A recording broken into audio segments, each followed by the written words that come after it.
రేవంత్ రెడ్డి పేరు మెన్షన్ చేయకుండా దాదాపు 50 నిమిషాలు ఏమో మాట్లాడి కేసీఆర్. అంటే రేవంత్ని లెక్కలోకి తీసుకోలేదా? అంటే రేవంత్ రెడ్డి గారి పేరు తీసుకోనీకే కూడా కేసీఆర్ గారు ధైర్యం చేయలేదని చెప్పి నేను అంటా. ఎందుకంటే నువ్వు అన్నట్టు లెక్కలోకి గిట్ట తీసుకోలేదంటే కేసీఆర్ తప్పు చేసింది అనుకున్నాం. మీరు వచ్చిన తర్వాత ఆ బిల్లులు క్లియర్ చేయొచ్చు కదా, ఎందుకు కేసీఆర్ మీద ఉన్న కోపంతో వీళ్ళని ఎందుకు ఆగం చేయాలి? గతంలో బీఆర్ఎస్ పార్టీ అధికారంలోకి దిగిపోయేసరికల్లా కేసీఆర్ ఇచ్చిన నోటిఫికేషన్కి మీరు ఉద్యోగాలు ఇచ్చారు. మీరు కొత్తగా నోటిఫికేషన్ వేయలేదు, ఉద్యోగాలు ఇవ్వలేదు. గ్రూప్ వన్ ఏదో నోటిఫికేషన్ వేసిరు, కానీ దాంట్లో కూడా హాల్ టికెట్ నెంబర్లు చేంజ్ అవ్వడం. నోటిఫికేషన్స్ ఇచ్చినంత మాత్రాన కొల్లులు ఇచ్చినట్ట. గత 10 ఏళ్ల సందిగా నోటిఫికేషన్లు ఇచ్చిరాలు. కొల్లులు ఎందుకు కాలే? కొల్లుళ్ళకి ఎందుకు టర్న్ కాలే? ఎందుకంటే ఇక్కడ అప్పు మొత్తం కాళేశ్వరంలో 1,00,000 కోట్ల అవినీతి జరిగింది. మొత్తం అప్పుల కుప్ప. దీన్ని బాగు చేయాలంటే ఇంకో 1,50,000 కోట్లు కావాలి. ఈ తప్పు చేసినందుకు కేసీఆర్ క్షమాపణ చెప్పాలంటుండు, కానీ అంటే క్షమాపణ చెప్తే సరిపోతుందా? ముఖ్యమంత్రి పీఠంలో నేను కూర్చొని అరెస్ట్ చేయాలంటే ఒక రోజు పని చేపించేసేయాలనుకుంటే, అంటే కక్ష కట్టి కక్ష రాజకీయాలు చేయాలనుకుంటే ఎంతసేపు అది. కానీ మెగా కృష్ణారెడ్డిని అప్పట్లో పిసిసి అధ్యక్షుడిగా ఉన్న రేవంత్ రెడ్డి మెగా కృష్ణారెడ్డిపై పెద్ద ఎత్తున విమర్శలు చేసిండు. ఇప్పుడు మెగా కృష్ణారెడ్డి ఊసేలేదు అసలు. దానికి సాక్ష్యం ఇంకేదో కాదు, మాజీ ముఖ్యమంత్రి వర్యులు కేసీఆర్ గారు ఆ రోజు ఆయన మెదడు. నమస్తే. ఈరోజు మన గెస్టు సోషల్ మీడియాలో తనదైన శైలిలో ప్రతిపక్షాలకు కౌంటర్ ఇస్తూ ఉంటాడు. ఆయన ఎవరో కాదు, మీకు తెలిసే ఉంటుంది ఈ పాటికే.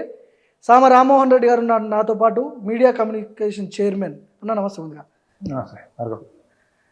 ఎట్లా ఉంది ప్రజాపాలన? ముందుగా బాగుంది. అంటే గ్రౌండ్లో జరిగేది మీ దృష్టికి వచ్చిందా? అంటే గ్రౌండ్లో మనం చేసేటటువంటి పథకాలు మనం ఇచ్చుకుంటూ పోతూనే ఉన్నాము. అయితే ప్రతిపక్షాలు చేసేటటువంటి ప్రచారాలు ఒక లెక్కబోతుంటాయి, అధికార పక్షం నుంచి మనం తీసుకొని ప్రజలకు పోతున్నటువంటి విధానాలు ఇంకో లెక్క ఉంటాయి. ఇవేమో వాస్తవాలు, నిజాలే మనం చేసేటటువంటివి. ఇక వాళ్ళు బట్టగాల్చి మీద వేసేటటువంటి అబద్ధాలతోటి, లేకపోతే అవాస్తవాలతోటి, లేకపోతే బట్టగాల్చి మీద వేసేటటువంటి ధోరణితోటి ప్రతిపక్షాలు పోతుంటాయి. కాబట్టి వాటిని ఢీ కొట్టుకుంటూ పోవాల్సిన అవసరం ఉంటుంది. రజతోత్సవ సభలో రేవంత్ రెడ్డి పేరు మెన్షన్ చేయకుండా దాదాపు 50 నిమిషాలు ఏమో మాట్లాడి కేసీఆర్. అంటే రేవంత్ని లెక్కలోకి తీసుకోలేదా? అసలు సీఎంగా గుర్తించలేదా? ఎట్లా? అంటే రేవంత్ రెడ్డి గారి పేరు తీసుకోనీకే కూడా కేసీఆర్ గారు ధైర్యం చేయలేదని చెప్పి నేను అంటా. ఎందుకంటే నువ్వు అన్నట్టు లెక్కలోకి గిట్ట తీసుకోలేదంటే రేవంత్ రెడ్డి గారి కంటే పైన ప్రొఫైల్ ఏదైనా మాట్లాడాలి. హైకమాండ్ గురించి మాట్లాడిండు, రాహుల్ గాంధీ గురించి మాట్లాడిండు, మాట్లాడలేదు. ఎన్నికల కంటే ముంగట వాళ్ళు వచ్చారు వేదికల మీద డ్యాన్స్లు అన్నడే తప్ప ఏ ఒక్క అంశం మీద కానీ ఇంకోళ్ళని తీసుకున్నటువంటిది లేదు కదా. పోనీ అట్లా పార్టీ పరంగా తీసుకున్నా కూడా డిప్యూటీ చీఫ్ మినిస్టర్ బట్టి విక్రమార్క గారి దగ్గరికి కాంట్రాక్టర్లు పోయారు, 20% కిందికి నడుస్తుంది అనేటటువంటి ఒక తప్పుడు ఆరోపణలని మా ప్రభుత్వం మీద చేసిండు. కానీ నిజం కాదా కమిషన్లు తీసుకుంటున్నారు అనేది? ఇప్పుడు భార్గవ్ లాస్ట్ టైము ఇదే ఈయన కేసీఆర్ గారే ఆ వేదిక మీదకి పెద్ద మనిషి అయితే మాట్లాడిండో, ఆయన ముఖ్యమంత్రి లెక్క ఉంటున్నప్పుడు దళిత బంధు పథకం మీద వాళ్ళ సొంత పార్టీ ఎమ్మెల్యేలని, నాకు అందరి సంగతి తెలుసు, ఎవరెవరైతే 30 నుంచి 40% వసూలు చేస్తారో అందరి లెక్కలు నా కాడు ఉన్నాయని చెప్పి అన్నాడా లేదా? మనం ఆ రోజు ప్రతిపక్షంలో వాస్తవం కదా ఆయన అన్నటువంటి మాట నేను చెప్తా ఉన్నా. కానీ అన్ని మీడియాలకు వచ్చినటువంటి విషయమే కదా అదైతే. మీడియాలలో మనందరం ప్రతిపక్షం లయాల్లో ఉండే, మరి మీ లెక్క అధికారికంగా 30-40% తీసుకున్నటువంటి చరిత్ర కాంగ్రెస్ పార్టీకి లేదు.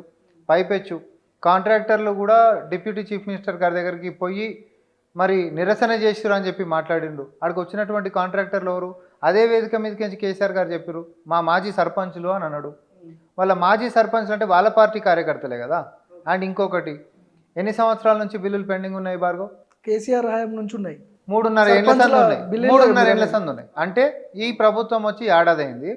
2.5 ఏళ్ళు అంతకంటే ముందు సంది పెండింగ్ ఉన్నాయనంటే అది మీ వైఫల్యమే కదా. మరి నీకు గుర్తుందా? ఇంకోటి, అత్యధికంగా దేశవ్యాప్తంగా సొంత పార్టీ సర్పంచులు ఆత్మహత్యలు చేసుకున్నటువంటి కీర్తికి ఎక్కినటువంటి ఒక పనికిమాలిన పార్టీ కూడా బీఆర్ఎస్. తెలంగాణలో వాళ్ళ సొంత పార్టీ సర్పంచులు ఆత్మహత్యలు చేసుకున్న దాంట్లో కూడా రికార్డు ఈ దేశంలో.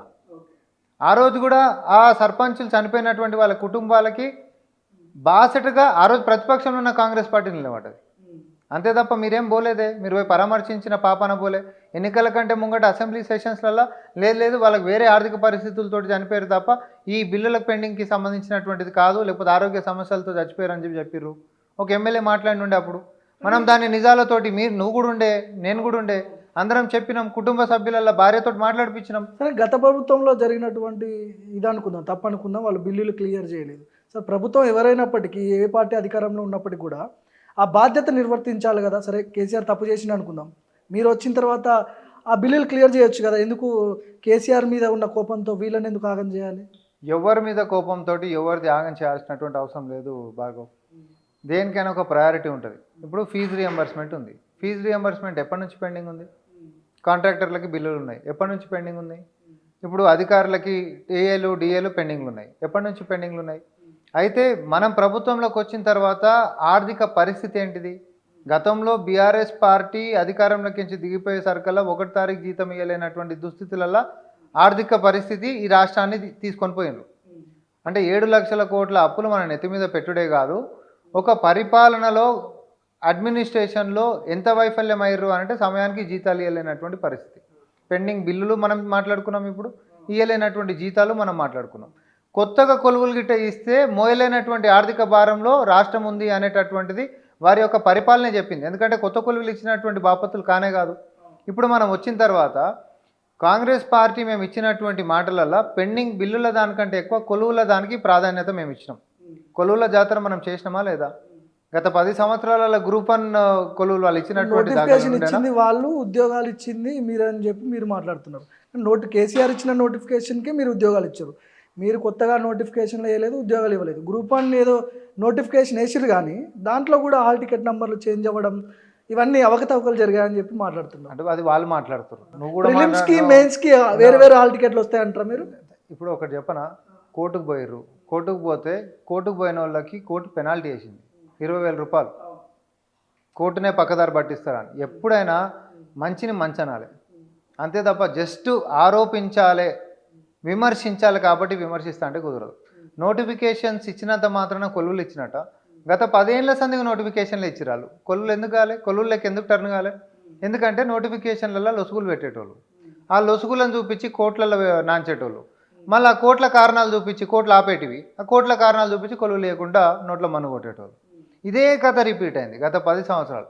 కానీ ప్రజాపాలన వచ్చిన తర్వాత ముఖ్యమంత్రి రేవంత్ రెడ్డి గారు కోర్టులలో ఉంటున్నటువంటి చిక్కులను మొత్తం కూడా తీసేసి ఖచ్చితంగా కూడా నోటిఫికేషన్లు ఇవ్వాలి, తర్వాత ఎట్లాంటి ప్రాబ్లమ్స్ లేకుండా కొలువులు ఇచ్చేదాకా కూడా మన బాధ్యత. పిల్లలు చాలా సంవత్సరాలు టైం వేస్ట్ చేసుకున్నారు ఆల్రెడీ. ప్రభుత్వం మారినందుకు వాళ్ళ యొక్క ఆశలు చిగురించేటట్టుగా కొలువులు ఇచ్చే బాధ్యత మనం తీసుకోవాలనేటటువంటిది టాప్ ప్రయారిటీ పెట్టుకుంటూ అట్లా మేము కొలువులు ఇచ్చినాం. నేను ఉత్తమ్ కుమార్ రెడ్డి గారు పవర్ పాయింట్ ప్రజెంటేషన్ ఇచ్చిండు కాళేశ్వరం మీద. ఇక్కడ మొత్తం కాళేశ్వరంలో 1,00,000 కోట్ల అవినీతి జరిగింది, మొత్తం అప్పుల కుప్ప, దీన్ని బాగు చేయాలంటే ఇంకో 1,50,000 కోట్లు కావాలి. ఈ తప్పు చేసినందుకు కేసీఆర్ క్షమాపణ చెప్పాలంటుండు. కానీ అంటే క్షమాపణ చెప్తే సరిపోతుందా? మీరు అసెంబ్లీ ఎన్నికల టైంలో తెలంగాణ ప్రజలకు చాలా హామీలు ఇచ్చారు. ఈవెన్ 1,00,000 కోట్లు కక్కిస్తామన్నారు. దీనికి ఎవరైతే బాధ్యులు ఎర్రో వాళ్ళందరినీ జైల్లో పెడతామని చెప్పి మీ ముఖ్యమంత్రి అప్పుడు PCC అధ్యక్షుడిగా ఉన్నప్పుడు చెప్పాను. ఉత్తమ్ కుమార్ రెడ్డి ఏమో ఓన్లీ క్షమాపణ చెప్తే సరిపోతుంది అన్నట్లుగా మాట్లాడిండు. ఏంటిది? మీరు రీసెంట్గా ముఖ్యమంత్రి గారు మీడియాతో చిట్ చాట్ చేసినటువంటి అంశాలు కూడా తీసుకున్నా, ఆడ కూడా ఈ ప్రస్తావన వచ్చింది. మరి ఎట్లాంటిది, మీరు అరెస్టులు చేయొచ్చు కదా, వాళ్ళని అరెస్టులు ఎందుకు చేయరు అని అంటే ముఖ్యమంత్రి గారు చెప్పినటువంటిది ఏంటంటే, ముఖ్యమంత్రి పీఠంలో నేను కూర్చొని అరెస్ట్ చేయాలంటే ఒక రోజు పని చేపించేసేయాలనుకుంటే, అంటే కక్ష కట్టి కక్ష రాజకీయాలు చేయాలనుకుంటే ఎంతసేపు అది. కానీ చట్టం అనేటటువంటిది ఒకటి ఉంది, రాజ్యాంగంలో చట్టం అనేటటువంటిది ఉంది. ఆ చట్టాన్ని మనము ఫాలో కావాల్సినటువంటి వ్యక్తులల్లా రాష్ట్రంలో ఆయన మొదటి వ్యక్తి అయి ఉండాలి. సో చట్ట ప్రకారంగా చర్యలు తీసుకోవడానికి దాంట్లో మేము వెనకకు పోవట్లేదు. చట్ట ప్రకారంగా చర్యలు తీసుకోవాలంటే దేనికైనా కూడా ఒక ప్రొసీజర్ ఉంటుంది. ఇప్పుడు PC కోస్ట్ కమిషన్ వేసిండ్రు, కమిషన్ రిపోర్టు NDSAది వచ్చింది నిన్న, పవర్ పాయింట్ ప్రజెంటేషన్ దాని మీద పెట్టినాం. అది రాష్ట్ర ప్రభుత్వానికి కాదు కదా, national dam safety authority report వచ్చినటువంటి దాంట్లో అసలు ఫస్ట్ కెంచి కూడా జియో టెక్నికల్కి సంబంధించినటువంటి ఇష్యూస్ కెంచి మొదలు పెట్టుకుంటే ఆపరేషన్స్ అండ్ మెయింటెనెన్స్ దాకా కూడా మొత్తం డొల్లతనమే. అసలు DPRలో చెప్పినటువంటి జాగా ఒక కాడ, తర్వాత అన్నారం సుందిల్లాని జాగా మార్చి కట్టింది ఇంకో కాడ. నాకు అర్థం కాని విషయం ఏంటంటే, ఇక్కడ మేడిగడ్డ, అన్నారం, సుందిల్లా ఈ మూడింటి మీదనే విచారణ జరుగుతుంది. మొత్తం కాళేశ్వరం మీద ఎందుకు విచారణ జరగట్లేదు?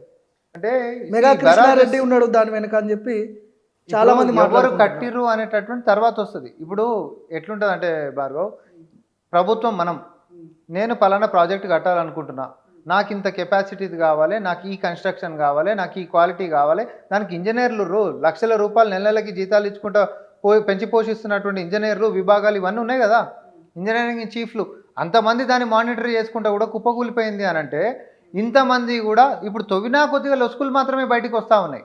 కాళేశ్వరం మొత్తం మీద విచారణ చేపట్టొచ్చు కదా, కాళేశ్వరం మొత్తం మీద విచారణ ఎందుకు జరగట్లేదు? మొత్తం మీదనే జరుగుతుంది. మేడిగడ్డ, అన్నారం, సుందిల్లా మూడు కాదు ఈ మూడు కట్టింది ఎల్ఎన్టీ కంపెనీకి సంబంధించిన సంస్థ కట్టింది. కాదు, కాళేశ్వరం మొత్తం కట్టింది మెగా కృష్ణారెడ్డికి సంబంధించిన. అట్లా కాదు, ఒక్కొక్క లింక్స్ కి ఒక్కొక్క కాంట్రాక్టర్లు ఒక్క కాంట్రాక్టర్ కట్టింది ఏం కాదు ఇది మొత్తం కూడా, ఎందుకంటే పెద్దది కాబట్టి. ఎల్ఎన్టీ వాళ్ళు మేడిగడ్డ అయినా అసలు ఫస్ట్ ఇది ఎక్కడొచ్చింది భార్గవ్, ఏడొచ్చింది, ఎక్కడికేంచి మొదలైంది? ప్రాణహిత చేవల్ల పాతది కాంగ్రెస్ పార్టీ మొదలు పెట్టినటువంటి దాన్ని కాదని చెప్పి గ్రావిటీ తోటి నీళ్ళు వచ్చేటటువంటి ప్రాజెక్టుని మార్చేసి తోడి మరి నీళ్లు పైకి తీసి తోడి ఆడికించి మళ్ళీ కిందికి పంపించేటటువంటి ప్రణాళికని కేసీఆర్ గారు తన యొక్క మెదడు రక్తాన్ని రంగరించి మరి కట్టినా అని చెప్పి అసెంబ్లీ సాక్షిగా చెప్పిండు, అవునా కాదా? మరి కూలిపోంగ నేనేమో అధికారులు చూసుకోవాలి, అవన్నీ నేనేమో ఇంజనీర్నా లేకపోతే ఇంకేమన్నా, అవన్నీ నాకేం సంబంధం అని ఎందుకంటుండే? ఈరోజు మెయింటెనెన్స్ చేయొచ్చు కదా, మరి మెయింటెనెన్స్ ఎవరు చేయాలి? ఆ మెయింటెనెన్స్ లేకనే కూలిపోయింది కూడా. ఇగో ప్లానింగ్ కాడ లొసుగులే, కట్టుట్ల క్వాలిటీలా లొసుగులే, కట్టిన తర్వాత ఆపరేషన్ అండ్ మేనేజ్మెంట్లో లొసుగులే. ఇవన్నీ మనం చెప్తలేం, 400 పేజీలు ఇచ్చినటువంటి నేషనల్ డ్యామ్ సేఫ్టీ అథారిటీ చెప్తుంది, మనం చెప్తున్నటువంటి అంశం కాదు. నేను అందుకనే ప్రతి సామాన్యుడికి అర్థమయ్యేటట్టుగా పవర్ పాయింట్ ప్రజెంటేషన్ ఇచ్చిండ్రు ఉత్తమ్ కుమార్ రెడ్డి గారు. ఎందుకు అనంటే ఇప్పుడు 1,00,000 కోట్లు పెట్టి కట్టినటువంటిది ఏ ఒక్క దశలో కూడా సీరియస్నెస్ కనిపిస్తలే. అంటే దాని మీద వచ్చేటటువంటి కాసుల మీద కక్కుర్తి మాత్రమే కనిపించింది దీంట్లో తప్ప నిజంగా ఒక క్వాలిటీ తోటి కట్టాలి. ముందే డ్రిల్లింగ్ చేసేసి బోర్స్ వేసి క్వాలిటీ సాయిల్ టెస్టింగ్లు చేసి ఇక్కడ నిలబడుతుంది, ఇక్కడ నిలబడదు, ఇక్కడ పనికొస్తుంది, ఇక్కడ పనికిరాదు, ఏ దానికైతే ఎంత సపోర్ట్గా ఉండాలి, ఏమేమి క్వాలిటీ వాడాలి, ఎక్కడ కూడా సరిగ్గా లేవు. దేనికైనా ఒక విధానాలు ఉన్నాయి కదా, ఒక స్టాండర్డ్స్ ఉన్నాయి. ఆ స్టాండర్డ్స్ ఏడా ఫాలో కాలేదని చెప్పి national dam safety authority report ఇచ్చింది. ఇప్పుడు ఇప్పటికి 2 ఏళ్ళు కంప్లీట్ అవుతుంది, దాదాపు 2 సంవత్సరాలు అవుతుంది మీరు అధికారంలోకి వచ్చి, 17-18 నెలలు అవుతుంది. ఇంకా విచారణలు కొనసాగుతూనే ఉన్నాయి. కానీ దానికి మీరు ఏదైతే హామీ ఇచ్చారో 1,00,000 కోట్లు కక్కిస్తాము, ఎవరైతే బాధ్యులైన వాళ్ళని లోపలేస్తాము, డబ్బులు గుంజుకుంటాము, ఇవన్నీ మాట్లాడారు. ఎవరిని వదిలిపెట్టామని కూడా చెప్పారు. మెగా కృష్ణారెడ్డిని అప్పట్లో పిసిసి అధ్యక్షుడిగా ఉన్న రేవంత్ రెడ్డి మెగా కృష్ణారెడ్డివే పెద్ద ఎత్తున విమర్శలు చేసిండు. ఇప్పుడు మెగా కృష్ణారెడ్డి ఊసేలేదు అసలు. ఇప్పుడు నేను ఒకటి ఇందాకనే చెప్పిన ప్రైవేట్ కాంట్రాక్టర్లు ఎవరైతే ఉన్నారో మనం చెప్పినటువంటి పని కాక వేరేది ఏదైనా చేయటమో, లేకపోతే కక్కుర్తి పడితే డ్యామ్లో లేకపోతే బరాజెస్ ఏమైనా కూలిపోవడమో ఇలాంటివి ఏమైనా ఉన్నాయనుకో, అది వేరే అంశం. పాలనాపరంగా తీసుకున్నటువంటి నిర్ణయం కాడికించే లొసుగులు ఉన్నాయి అంటున్నా. దానికి సాక్ష్యం ఇంకేదో కాదు, మాజీ ముఖ్యమంత్రి వర్యులు కేసీఆర్ గారు ఆ రోజు ఆయన మెదడు రక్తము రంగరించి మరి ఇది నా ప్రణాళిక, నేను ఇవన్నీ ఆలోచించి తెలంగాణ బాగుండాలని చెప్పి తీసుకుంటున్నటువంటి నిర్ణయాలు ఇవని చెప్పి పవర్ పాయింట్ ప్రజెంటేషన్ ఇచ్చిండి ఆయన, గుర్తుంది అంటున్నా నేను. సో నువ్వు ఇచ్చినటువంటి ఆలోచనల మీదకి కాంట్రాక్టర్లు ఎట్లా కట్టమంటే అట్లా కడతారు. వాడు ఏం చేస్తాడు తెలివిగా, ఇంకో నువ్వు చెప్పినట్టు నేను కడుతున్నా, నాకు సంబంధం లేదని చెప్పి అగ్రిమెంట్ రాసుకుంటాడు. దాన్ని నువ్వేం చేస్తావు? వాళ్ళని ఏం చేస్తావు? సబ్సీక్వెంట్గా రేపొద్దున విచారణలో భాగంగా వీళ్ళు చెప్పింది కాక ఇంకేమైనా వచ్చినాయి అనుకో, ఎవ్వరన్నా బాధ్యత ఉండని. ఇప్పుడు ఈ కాళేశ్వరం ముందుకు పోతుందా మీ హయాంలో, లేకపోతే అట్లనే వదిలేస్తారా? కేసీఆర్ కట్టింది కాబట్టి వాళ్ళు కట్టింది నేను ఎందుకు పూర్తి చేయాలనే విధంగా ఉంటారా? కంప్లీట్ చేసే అవకాశాలు ఉన్నాయా? ఇప్పుడు 7వ బ్లాకుని తిరిగి కడతామా, లేకపోతే పాత ప్రాణహిత చేవెళ్ళ తుమ్మిడిహట్టి కాడికి ఉంటున్నటువంటి దాని వర్కులు రెజ్యూమ్ చేస్తామా అనేటటువంటిది క్యాబినెట్లో జరగాల్సినటువంటి చర్చ. అందుకని నిన్న మంత్రివర్యులు కూడా అదే చెప్పుడు జరిగింది. దాని మీద నెక్స్ట్ ఏంటిది అనేటటువంటిది నెక్స్ట్ వచ్చేటటువంటి క్యాబినెట్లో చర్చ చేద్దాము, వాళ్ళు క్యాబినెట్ ఎట్లా నిర్ణయం తీసుకుంటే దాని ప్రకారం ముందుకు పోతామని చెప్పిండు. అసెంబ్లీ ఎన్నికల టైంలో అన్ని వడ్లకు మేము బోనస్ ఇస్తామని చెప్పారు. తీరా ఇప్పుడు వచ్చేసరికి ఓన్లీ సన్న వడ్లకే బోనస్ అని చెప్తున్నారు. ఏంటి అసలు వడ్లు కొనుగోలు చేసే పరిస్థితి లేదు తెలంగాణ రాష్ట్రంలో, ఏం జరుగుతుంది? తెలంగాణ ప్రజలు సన్న బియ్యం తినాలి అనేటటువంటి సంకల్పము ముఖ్యమంత్రి రేవంత్ రెడ్డి గారు తీసుకున్నారు. నీ మన్మడైనా నా మన్మడైనా ఒకటే బియ్యం తింటాడు అని ఉద్యమ సమయంలో కేసీఆర్ చెప్పి మాటిచ్చి మాట తప్పినటువంటి దాన్ని ప్రజాపాలనలో ముఖ్యమంత్రి రేవంత్ రెడ్డి గారు నిజం చేసి చూపిస్తున్నారు. దేనికోసం సన్న బియ్యాన్ని మేము ప్రోత్సహిస్తున్నాం, సన్న వడ్లకు బోనస్ ఎందుకు ఇస్తున్నాం? దానికి ఒక కారణం ఉంది మా దగ్గర. అన్ని వడ్లు అని చెప్పారు కదా అసెంబ్లీ అన్నం, నేను చెప్తున్నా మేము అన్నం, కానీ దేనికోసం దీన్నే ఎక్కువ ప్రోత్సహిస్తున్నాం అంటే దానికి ఒక కారణం ఉంది, బలమైన కారణం ఉంది కాబట్టి చెప్తున్నా. నీ మన్మడైనా నా మన్మడైనా ఒకటే బియ్యం తినాలి, ఉన్నోడైనా లేనోడైనా కోపిన్ దుకాణంలో ఇచ్చేటటువంటి బియ్యం అయినా లేకపోతే పెద్ద విలాసవంతమైనటువంటి భవనంలో ఉండేటోడు తినేటటువంటి బియ్యం అయినా ఒకటే ఉండాలనేటటువంటి ఆలోచన ముఖ్యమంత్రి రేవంత్ రెడ్డి గారు చేసిండ్రు. కాబట్టే సన్న వడ్ల మీద బోనస్ ఇస్తే తద్వారా బోనస్ మీద ఆశతోటైనా కూడా రైతులు సన్న వడ్ల యొక్క ఉత్పత్తి పెరుగుతుంది రాష్ట్రంలో. తద్వారా ప్రభుత్వం తీసుకునేటటువంటి దాంట్లో కూడా సన్న బియ్యం అనేటటువంటి దానికి అవకాశం వస్తే రేషన్ షాపులలో సన్న బియ్యం ఇవ్వచ్చు అనేటటువంటి దాంతో ఇప్పుడు సన్న బియ్యం మనం ఇచ్చినాం. ఎట్లా సాకారమైంది ఇది? ఆ ఆలోచన ఆ నాయకుడికి ఉంది కాబట్టే తినిపించాలనుకుంటూ తినిపించిండి. ఈరోజు నిజమైందా లేదా? గత 10 సంవత్సరాలలో కనీసం పేదోడికి సన్న బియ్యం పెట్టలేనటువంటి పరిస్థితులలో బీఆర్ఎస్ పార్టీ ఉండే కదా. ఎందుకు అడగవు నువ్వు? ఇంత పొడుగు చెప్తారు కదా వాళ్ళు, అది చేసినాం ఇది చేసినాం ఇంకోటి చేసినాం అని.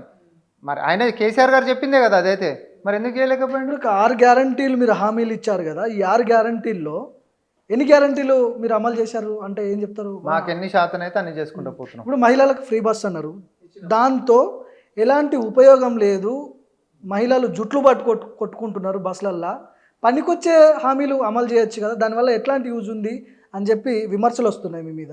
ఏంటి అసలు భార్గవ్? ఇప్పుడు ఏడనో బస్తీలలోనో లేకపోతే ఇంకెక్కడనో చదువుకోనటువంటి వాళ్ళల్లో ఒక ఆకతాయిలు సోషల్ మీడియాలో పెట్టేటటువంటి పోస్టుల లెక్క ఆ యొక్క వ్యాఖ్య ఉంది. ఎట్లా? కోట్లాది మంది బస్సులని వాడుకొని ప్రయాణానికి వాడుకుంటున్నటువంటి ఈ పథకంని జుట్టులు పట్టుకొని కొట్లాడుకుంటారు. అంటే రోజు మహిళలు మొత్తం ఈ రాష్ట్రంలోకి బస్సులు ఎక్కుతురు, జుట్లు పట్టుకొని కొట్లాడుతురు, తర్వాత కిందికి దిగుతురా. మొత్తం ఇన్ని నెలల 7.5 3-4 ఘటనలు చూసినాం. 3-4 ఘటనలు చూసినాం. అది కూడా సోషల్ మీడియా మాధ్యమాల్లో వాళ్ళ వ్యక్తిగతంగా జరిగినటువంటి 3-4 ఘటనలలో కోట్లాది మంది, 10ల సంఖ్యలో కోట్లాది మంది ట్రావెల్ చేసినటువంటి పథకాన్ని ఆపాదించి వాళ్ళు కొట్టుకురు కాబట్టి ఈ పథకం వేస్ట్ అని ఎవరన్నా విఘ్నత ఉన్నటువంటి వాళ్ళు మాట్లాడతారా?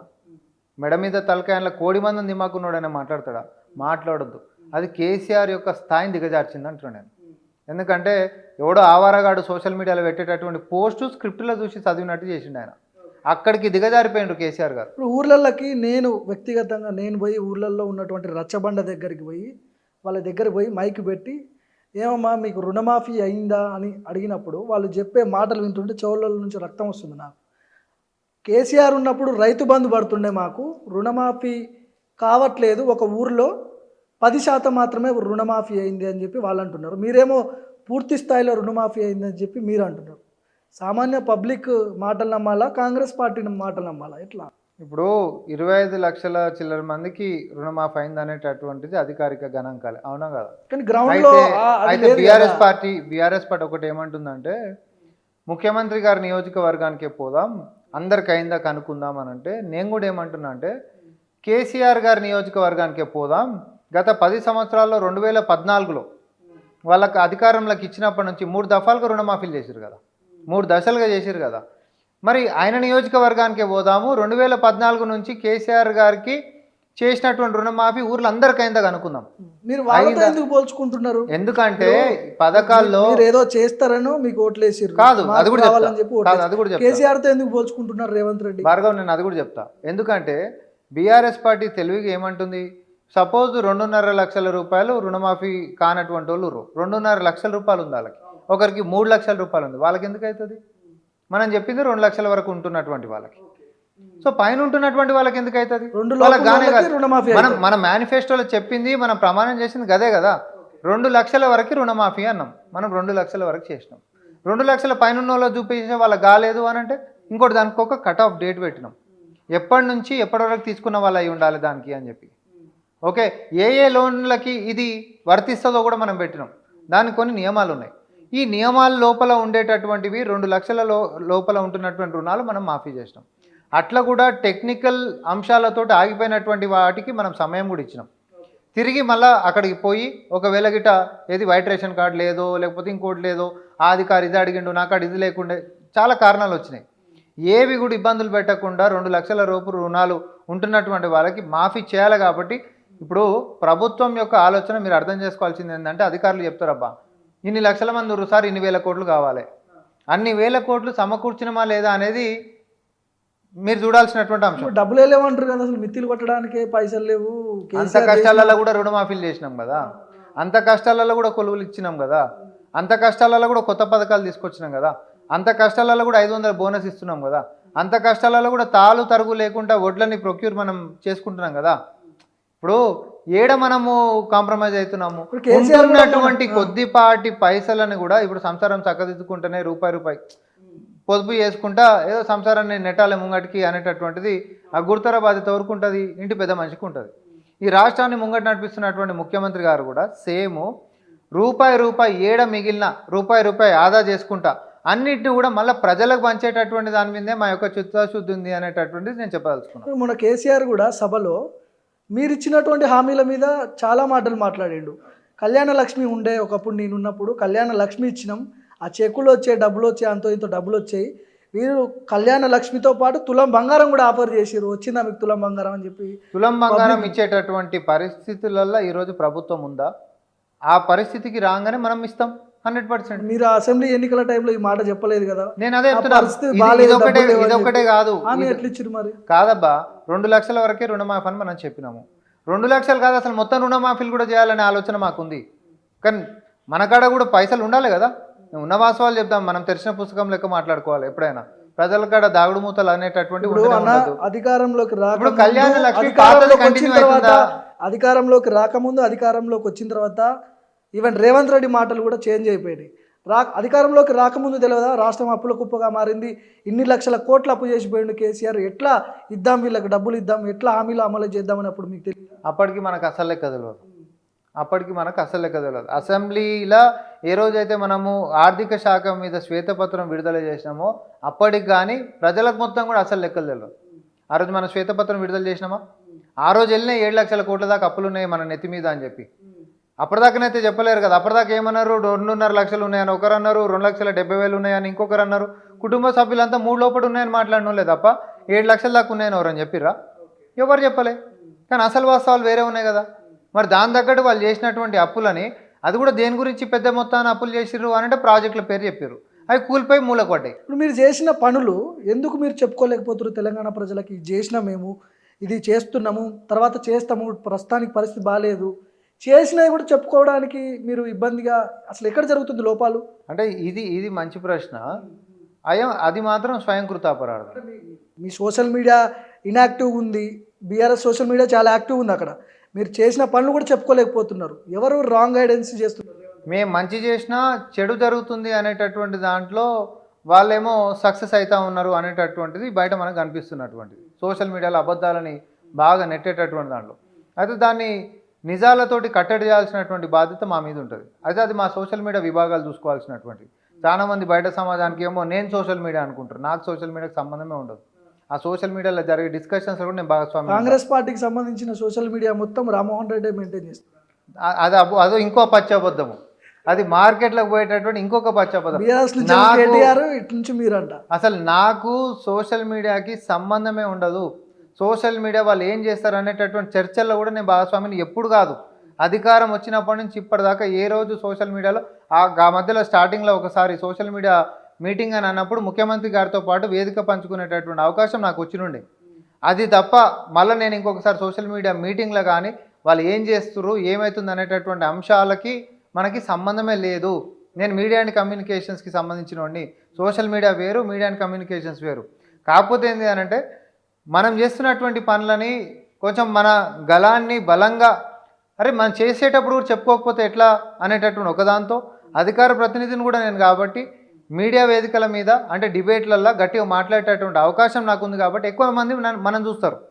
దాని మీనింగ్ నేనే సోషల్ మీడియా అని కాదు. ఇప్పుడు సోషల్ మీడియాలో పోస్టులు పెట్టినోడు ప్రెస్ మీట్లు పెట్టి మరి చూపించిండు కదా, నేనే పెట్టినా వచ్చి సోషల్ మీడియాలో పోస్టులు అని ముంగడికి వచ్చి చూపించుకున్నాక కూడా మళ్ళీ నన్నే అంటే ఇది ఎంతవరకు కరెక్ట్? టాపిక్ వచ్చింది కాబట్టి అడుగుతున్నా. గతంలో పిసిసి అధ్యక్షుడిగా ఉన్నప్పుడు రేవంత్ రెడ్డి గారు ఇదే సోషల్ మీడియాని చాలాసార్లు చాలా కీలకంగా వాడుకున్నాడు. అప్పుడు బీఆర్ఎస్ వాళ్ళు కూడా అంత వాడుకోలేదు సోషల్ మీడియాని.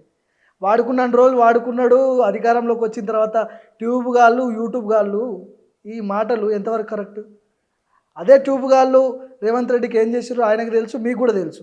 అంటే ముఖ్యమంత్రి గారు మాట్లాడినటువంటి మాటల్లో కొంతమంది బీఆర్ఎస్ పార్టీ నెల జీతాలు ఇచ్చి పెంచి పోషిస్తున్నటువంటి కొంతమంది యూట్యూబ్ ఛానల్స్ని ఉద్దేశించి మాట్లాడిందే తప్ప అది అందరినీ ఉద్దేశించి మాట్లాడినటువంటి వ్యాఖ్యలు కాదు. ఇది నేను స్పష్టం చేస్తా ఉన్నాను. ఎస్, ఎన్నికల కంటే ముంగట సోషల్ మీడియాని రేవంత్ రెడ్డి గారు బాగా వాడినరు అని అంటే ఖచ్చితంగా వాడినరు. దాంట్లో అందరం మేమందరం భాగస్వాములం కూడా. అప్పుడు మేము క్రియాశీలక పాత్ర మేము పోషించినాం అన్డౌటెడ్లీ. అధికారం వచ్చిన తర్వాత, ప్రభుత్వంలోకి వచ్చిన తర్వాత ప్రభుత్వం నుంచి కొంతమంది పెద్దల్ని అపాయింట్ చేయడము, తర్వాత వాళ్ళ చేతిలో సోషల్ మీడియా అనేటటువంటిది ఉండడము, వాళ్ళ వరకు వాళ్ళు చూసుకోవడం అనేటటువంటిది మొదలైంది. సో కాబట్టి సోషల్ మీడియా రేపు పొద్దున ఇంకేదైనా వ్యూహాలతో వస్తారేమో మాకు తెలియదు. But we are totally disconnected. నేను ముంగంటే చెప్తున్నా, మాకు సోషల్ మీడియాకి వాళ్ళు ఏం ఆలోచనలు చేస్తారు, వాళ్ళు ఏం పోస్టులు చేస్తారు, ఏ దాని మీద లైన్ తీసుకుంటారు అనేటటువంటిది కూడా మాకు తెలియదు. వాళ్ళకు మాకు సంబంధం లేదు. నాకు మీ పార్టీకి సంబంధించిన ఒక కీలక ఎమ్మెల్యే నాతో మాట్లాడినప్పుడు ఆయన నుంచి కొన్ని విషయాలు విన్నా నేను. అందులో ఒక 2-3 విషయాలు నేను మీకు చెప్పదలుచుకున్నా. రేవంత్ పక్కన ఉన్నటువంటి టీం ఏదైతే ఉందో, వాళ్ళ పేర్లు మెన్షన్ చేయను, వాళ్ళ పదవులు ఏంటనేది కూడా నేను చెప్పను. ఆ టీం ఎవరైతే ఉన్నారో చాలా ఏజ్డ్ పీపుల్ ఉన్నారు, వాళ్ళకి అవగాహన లేదు, వాళ్ళకు ఇది అవగాహన లేదు, అంత రాంగ్ గైడెన్స్ ఇస్తున్నారు రేవంత్ రెడ్డికి. ఎవరైతే యువకులు ఉంటారో, ఎవరైతే టీవీ డిబేట్లలో కావచ్చు, సోషల్ మీడియాలో చాలా యాక్టివ్ ఉండి సబ్జెక్ట్ పరంగా మాట్లాడే వాళ్ళని రేవంత్ రెడ్డి పక్కన ఉన్న టీము ఎంకరేజ్ చేయట్లేదు. ఆ సలహాలు సూచనలు కూడా ఆయనకి ఇవ్వనియట్లేదు అనేది అక్కడ ఉన్నటువంటి ఒక ఆయన నాకు చెప్పిన సంగతి. నిజంగానే అట్లాంటి పరిస్థితి ఉందా రేవంత్ రెడ్డికి? ఇవన్నీ తెలుసా? బయట జరుగుతున్నటువంటి గ్రౌండ్లో అసలు ఏమేమి జరుగుతున్నాయి ఏందనేది ఐడియా ఉందా ఆయనకి? ఆయన రేవంత్ రెడ్డి గారు ఆయన గ్రౌండ్కి నుంచి వచ్చినాను. ఈరోజు గ్రౌండ్లో ఏం జరుగుతుందో తెలుసుకోలేనటువంటి పరిస్థితులలో ఆయన ఉన్నాడని నేను అనుకోను. ఎందుకు అనంటే ముఖ్యమంత్రి ఆయన వచ్చినటువంటి రాష్ట్రాన్ని మర్చిపోయేటోడు ఏం కాదు. అండ్ చుట్టుముట్టు ఎంతమంది కొత్త వాళ్ళు వచ్చినా, లేకపోతే చుట్టుముట్టు ఎంత పెద్ద అధికారులు ఉన్నా, ఆయన గ్రౌండ్తో కనెక్టివిటీ, గ్రౌండింగ్ అనేటటువంటి పథకాలు ఏమవుతున్నాయి అనేటటువంటిది స్పష్టత ఆయనకు ఉందని చెప్పి నేను అనుకుంటున్నాను. సో ఇప్పుడు మనం సోషల్ మీడియా గురించి కూడా మాట్లాడడం, ఆయనకు ఒక ఆలోచన ఉండే ఉంటుంది. నేను ఎందుకనంటే నేను బ్లైండ్గా ఒకటి చెప్తున్నా భార్గవ్ని ఇంటర్వ్యూలో, నేను ఎందుకో బ్లైండ్గా నమ్ముతానని. నాకు ఆయన ఆలోచనల మీద 0.0001% కూడా అనుమానం ఉండదు.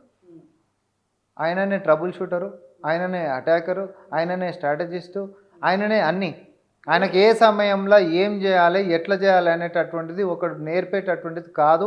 ఇంకోడోడో సలహాలు ఇస్తే మాత్రమే ఆయన మార్చుకొని ఆ సలహాల ప్రకారం పోయేటోడు, అంతకంటే కాదు.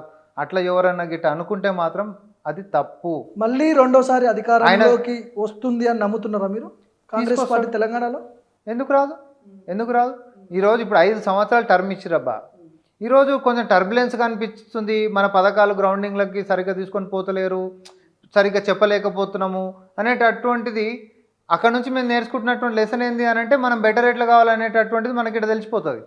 బెటర్ అయి కూడా ముందుకు పోతాం. ఏంది పెద్దాడు? నాకు ఆయన మీద 100కి 100 నమ్మకం ఉంది. ఆయన సమయం వచ్చినప్పుడు ఆ సమయానికి తగ్గట్టు ఆయన వ్యూహాలు, ఆయన చేసేటటువంటి నిర్ణయాలు అన్నీ జరుగుతాయి అనేటటువంటి విశ్వాసం. సబ్జెక్ట్ ఉన్న వాళ్ళకి, పని చేసేటోళ్ళకి పదవులు ఇవ్వాలి, కానీ అనవసరమైన స్క్రాప్కి పదవులు ఇచ్చి ఉత్తిగా కూర్చోబెట్టి జీతాలు ఇస్తే ఏమొస్తుంది? నా వ్యక్తిగతమైన ప్రశ్న ఇది. అదే ఇప్పుడు నేను రాజకీయంలో ఎవ్వరు స్క్రాప్గా, ఫస్ట్ ఆఫ్ ఆల్ నేను ఆ పదాన్ని ఒప్పుకోను. ఒక టీవీ డిబేట్లో కానీ లేకపోతే ఎక్కడన్నా ఒక 2 నిమిషాలు సబ్జెక్టు మీద మాట్లాడగలిగినటువంటి వ్యక్తులు ఎంతమంది ఉన్నారు క్యాబినెట్లో? అందరు మాట్లాడతారు. డిఫెండ్ చేసే వ్యక్తులు ఎవరున్నారు నాకు? మా పార్టీ ఈవెన్ ఒక రేవంత్ రెడ్డి తప్ప ఎవరున్నారో నాకు అర్థం కావట్లేదు. నేను నీకు ఒకటే చెప్తా చూడు, మా పార్టీలు అందరు సింహాలే. వాళ్ళు రోజు వేటకు పోరు. అంటే ఎన్నికలు వచ్చినప్పుడు మనకు అవసరం ఇంకా అన్నప్పుడు బయటికి దుంకుతారు. ఇక వాళ్ళ యొక్క విశ్వరూపం ఏందనేది అలా చూపిస్తారు. ఇబ్బంది ఏం లేదు. అందరూ కూడా సమర్థవంతులే. ఇట్లాంటివన్నీ చాలా చూసుకుంటూ వచ్చినటువంటి వాళ్ళే. ఈరోజు ఏంది అని అంటే పాలన మీద శ్రద్ధ పెట్టి కొత్త విధానాల మీదనే ఫోకస్ అవుతున్నటువంటి తరుణంలో కొంచెం ప్రతిపక్షాలు ఏదో వాళ్ళు అవాకులు చెవాకులు పేలినంత మాత్రం కొంచెం బయట వినబడేసరికి ఇక మనం మొత్తం అయిపోయినాం అనేటటువంటి ఏం లేదు. ప్రజలు మనకు 5 సంవత్సరాల మ్యాండేట్ ఇచ్చారు. ఈరోజు జరుగుతున్నటువంటి దాంతో కూడా మనం లెసన్స్ తీసుకొని భవిష్యత్తులో మనం మార్పులు చేర్పులు చేసుకుంటా సంఘటితంగా తిరిగి మళ్ళీ అధికారంలోకి ఇదే పార్టీ వస్తుంది రేవంత్ రెడ్డి గారి నాయకత్వంలో. నేను చాలా స్పష్టంగా చెప్తున్నా. కానీ రాజకీయంలో ఆయన ఎవరైనా అపాయింట్ చేసిరు అంటే దాని వెనకాల పెద్ద వ్యూహమే ఉంటుంది. ఆ వ్యూహంలో భాగంగానే ఏ వ్యక్తి అయినా కొండ మీద ఉన్నటువంటి వ్యక్తుల్ని, సంబంధం లేనటువంటి వాళ్ళని, సమాజం ఎప్పుడు చూడనటువంటి వాళ్ళు కూడా కొన్నిసార్లు సిస్టంలోకి వస్తారు. ఇప్పుడు అవినీతి చేసిన వాళ్ళని జైల్లో పెట్టే అవకాశాలు కనిపించట్లేదు. ఇక్కడ 2 ఏళ్ళు అవుతుంది దాదాపు. ఇప్పుడు కేటీఆర్ని అరెస్ట్ చేస్తామన్నారు, తిహార్ జైలు అన్నారు, రేసింగ్ అన్నారు. అసలు ఈ కేసులన్నీ ఎక్కడికి పోయినాయి? ఫోన్ ట్యాపింగ్ ఎక్కడికి పోయింది? ఇవన్నీ ఎక్కడికి పోయినాయి? తెలంగాణ ప్రజలు అడుగుతున్నారు. ఇగో నువ్వు చెప్పిన గొర్రెల స్కామ్ చెప్పలేవు. 700 కోట్లు అన్నారు, గొర్రెల స్కామ్. ఏం అసలు ఎడిపోతున్నాయి ఈ విచారణ అండి, కొనసాగుతున్నా కానీ ఒక పులి స్టాప్ పడట్లేదు. సీరియల్ ఎపిసోడ్ గొర్రెల స్కామ్ అయినా, హెచ్ఎండిఏకి సంబంధించినటువంటిదైనా, ఫార్ములా ఈ అయినా, లేకపోతే ఇంకేదైనా, ఇవన్నిట్లల్లా రాష్ట్ర ప్రభుత్వం ఎప్పుడైతే దర్యాప్తుకు ఆదేశించిందో టక్కుమని ఈడీ వచ్చి కూర్చుంది. ఇవన్నిట్ల నువ్వు చెప్పిన వాటి అన్నిట్లల్లా. మరి ఎందుకో ఈడీ ఇప్పటివరకు ఒక బీఆర్ఎస్ నాయకుడిని కూడా అరెస్ట్ చేయలేదు. అట్లానే బీఆర్ఎస్ బీజేపీ ఒకటే కుమ్మకేరు అంటావా? సింపుల్గా స్ట్రైట్గా అడుగుతున్నాను నేను. ఈడీ ఇన్నిట్లలో ఉంది కదా, ఇప్పటివరకు ఎందుకు ఒక్కరిని కూడా అరెస్ట్ చేయలేదు? కొన్ని కేసు లేదని అంటారు. అదే ఇప్పుడు అదే మాకు కూడా వర్తిస్తుంది కదా, అదే మాకు కూడా వర్తిస్తుంది. రేవంత్ రెడ్డిని బెడ్రూమ్లోకి వెళ్ళి గుంజుకొని పోయి జైల్లో పెట్టరు కదా, మీకు పౌరుషం లేదా అని చెప్పి మాట్లాడుతున్నారు. ఇప్పుడు ఒకటే చెప్తా, ఒకడు గడ్డి తిన్నాడు కాబట్టి మనం గడ్డి తింటామా? తినం కదా. సేమ్ అట్లనే రేవంత్ రెడ్డి గారిని వ్యక్తిగత కక్షతోటి ఆ రోజు అట్లా చేసిరు కాబట్టి ఆ పతనావస్థ స్థితిలోకి ఈరోజు అల్లిపోయారు, ప్రతిపక్షంలోకి పోయారు. నువ్వు ఉన్నతంగా నీకు ఇచ్చినటువంటి పదవిని ఉన్నతంగా చట్ట ప్రకారంగా ప్రజల యొక్క మన్ననలను గెలుచుకునేటట్టుగా కొంచెం టర్బులెన్స్లు అనిపించినప్పటికీ మన మీద నెగిటివ్ వస్తుందేమో అనేటటువంటి అవతల ఒక కలర్ సినిమా తీసే ప్రయత్నం చేసినా సమయం అనేటటువంటిది అన్నింటినీ కూడా చెరిపేసుకుంటూ వెళ్ళిపోతుంటుంది. రేవంత్ రెడ్డి గారు చరిత్రలో మిగిలిపోతారు అంటున్నాను నేను. ఎందుకంటే ఆయన తీసుకున్నటువంటి విధానాలతోటి. మీరు మన హెచ్యుకి సంబంధించి అసలు ఎట్లా అనంటే ఏ ఇంటర్వ్యూలో కూడా మనం మాట్లాడుకునే అవకాశం రాలేదు కాబట్టి నేను చెప్తున్నా. ఒక అబద్ధాన్ని, ఆర్టిఫిషియల్ ఇంటెలిజెన్స్ని, లేకపోతే ఎడిటెడ్ వీడియోస్ని, ఏడనో వెస్ట్ బెంగాల్లో జరిగినటువంటి వీడియోలని, లేకపోతే కేరళలో జరిగినటువంటి వీడియో, కేరళలో ఒక జేసీబీకి పక్కకు పోంటి ఏనుగు పోతుంటే అది హెచ్యూలోనే పోయినట్టు చూపెట్టాలి. అది వాస్తవం కాదు. వెస్ట్ బెంగాల్నేమో దుప్పిల్ మొత్తం బయటకు వచ్చి కాలేజీలలో తిరుగుతుంటే అది ఈడ అని అంటారు. ఇంకోటి విశాఖపట్నం కాడ ఇంకేదో వీడియో ఉంటే అది హెచ్యూలు అంటారు. ప్రపంచంలో ఉన్న జీవరాశులు మొత్తం ఆ 400 ఎకరాలనే ఉన్నట్టు ఓడైతే జిరాఫీలను కూడా పెట్టిండు. ఇక అంటే ప్రజలని పక్కదారి పట్టించడానికి ఎంతకైనా తెగించడానికి ప్రతిపక్షాలు సిద్ధమైనాయి. కానీ నా ప్రశ్నకు ఒకటే జవాబు చెప్పాలి. 10 సంవత్సరాలు అధికారంలో ఉన్నప్పుడు బీఆర్ఎస్ పార్టీ ఓడేమో 400 ఎకరాలు మావే అని చెప్పి కొట్లాడాడు, అవునా కాదా? మరి ఈరోజు హెచ్యూ ఎట్లయితే? ఈరోజు కేసు గెలిచినాం, అది మన భూమి అని చెప్పి తేలింది. భూమి హెచ్సియుది అనేటటువంటి పదమే రావద్దు. అసలు హెచ్సియు అనే పదం ఆడ లేనే లేదు. సరే చెట్లు పెరిగినాయి, ఆడ జింకలు ఉన్నాయా, వాటిని కాపాడేటటువంటి అది వేరే సబ్జెక్ట్, దాని మీద ఇప్పుడు సుప్రీంకోర్టులో నడుస్తుంది. కానీ బీజేపీ ఏమో ల్యాండ్ అమ్మకానికి వ్యతిరేకమా? అసలు అది అమ్మిందే మీ హయాంలో కదా. అప్పుడు ఆల్రెడీ ఆ భూమి కుదవబెట్టి 10,000 కోట్లు ఏమో తెచ్చిరంట కదా మీరు. మరి వాళ్ళే చెప్పాలి, వాళ్ళు అన్నారు కానీ ఏడ చూపెట్టలేరు కదా. ఏడ తీసుకొని వచ్చినామో ఏమైందో మరి అన్నోడు చూపెట్టాలి కూడా కదా.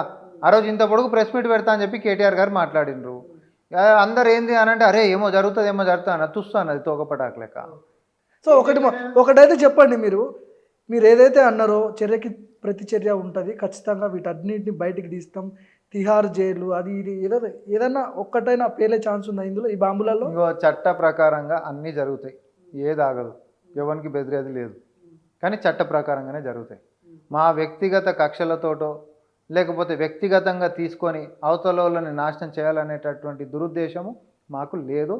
మరీ ముఖ్యంగా రేవంత్ రెడ్డి గారు చాలా సందర్భాలలో ఈ విషయం అందరి ముంగట అందరికీ చెప్పిండు, చాలా స్పష్టంగా చెప్పిండు. మీడియా ముఖంగా చెప్పిండు, కార్యకర్తల ముఖంగా చెప్పిండు, నాయకుల ముఖంగా కూడా చెప్పిండు. మనం వ్యక్తిగత కక్షలతోటి మనం ముందుకు పోవాల్సింది కాదు. ప్రజలు మనం నమ్మి అధికారంలోకి ఇచ్చారు. ఈరోజు వాడు అబద్ధాలతోటి 4 మెట్లు ముంగట ఉన్నట్టు కనబడవచ్చు, కానీ ఎండ్ ఆఫ్ ద డే నిజమే గెలుస్తుంది. ఎందుకంటే మనం మంచి ఉద్దేశంతో పనులు చేసుకుంటూ పోతున్నాం. ఓ రోజు అటు ఇటు కావచ్చు, కాకపోతే ప్రజలకి వాస్తవం ఏందనేటటువంటి చెప్పే శక్తి మనకు లేకేం కాదు. మనము చెప్తాము, ప్రజలు కూడా తెలుసుకుంటూ అన్నాడు. అవన్నీ ఎందుకు అబ్బా, టీజీ న్యాబ్ లాంటివి చిన్న విషయాలు కాదు కదా. 10 ఏళ్ళలో ఎందుకో నువ్వు చర్యలు తీసుకోలే. ఇంకా సింగరేణి దాంట్లల్లో కారుణ్య నియామకాలు 10 ఏళ్ళ సని చేయలే. కానీ తెలంగాణ ఉద్యమంలో ఎంత రాజకీయాలు చేసినప్పుడు సింగరేణిని వాడుకొని, అవునా? గల్ఫ్ కార్మికులకి సంబంధించినటువంటిది కవిత మనైతే పిడికిలు బిగించి ఎన్నిసార్లు వాళ్ళని వాడుకుంది, ఎన్నిసార్లు అక్కడ పోయి వచ్చింది. వాళ్ళు చచ్చిపోతే ఈ రోజున ఆదుకున్న పాపన పోయారా 10 ఏళ్ళలో? కానీ మనం రాగానే మాత్రం 5 లక్షల ఆర్థిక సహాయం ఎవరికైనా ఏమైనా అయితే ఇచ్చేది పెట్టినామా? సింగరేణి కార్మిక కారుణ్య నియామకాలు మాత్రమే కాదు, ₹1 కోటి ప్రమాద బీమా మనం పెట్టినామా? తర్వాత గిగ్ వర్కర్లకి, స్విగ్గీలు, జొమాటోలు, అంతెందుకు క్యాబ్ డ్రైవర్లు, ఇంకొకరు అందరికీ ఎవరికైనా ప్రమాద బీమా ఈరోజు ప్రభుత్వం నుంచి ₹5 లక్షల మనం అందిస్తున్నామా? ఇవన్నీ ఉత్తగానే అయిపోయినటువంటి వ్యవహారాల పెట్టుబడుల యొక్క బేరీజే గిట్ట వేసుకుంటే నువ్వు మరి ఆయన 10 సంవత్సరాలు తెచ్చిన దానికంటే ఆల్రెడీ 10 రెట్లు ఏడాదిన్నరలనే మనం పెట్టుబడులు కంపెనీలు వచ్చినాయి కదా. మనమైతే కంపెనీల పేర్లతో చెప్పినాం కదా, వాళ్ళు ఎట్లా చూపించారో మన మీద చూపించారు. అందరు కంపెనీలతో పోయి క్రాస్ చెక్లు చేసుకుంటూనే ఉండే. కాస్త నిజాలు అనేటటువంటిది నేను చెప్తున్నా కదా, మనం ఇంట్లోకించి బయటికి వెళ్ళే సర్కల్ అబద్ధము 10 రౌండ్లు కొట్టొచ్చి హాయ్ చెప్తుంది మనకి. చివరిగా చెప్పండి, రజతోత్సవ సభ మీద మీ అభిప్రాయం ఏంది? సక్సెస్ అయిందా, ఫెయిల్ అయిందా? అసలు అందరూ ఒక లైన్ని సీరియస్గా కేసీఆర్ గారు తలపెట్టిందని ఎవరు మాట్లాడుకుంటలేరు, కానీ అధికారికంగా రాజకీయ వారసుడు కేటీఆర్ అని చెప్పి కార్యకర్తలకి వాళ్ళ పార్టీ నాయకులకి కేసీఆర్ గారు సభ పెట్టి చెప్పేటటువంటి వేదిక అది.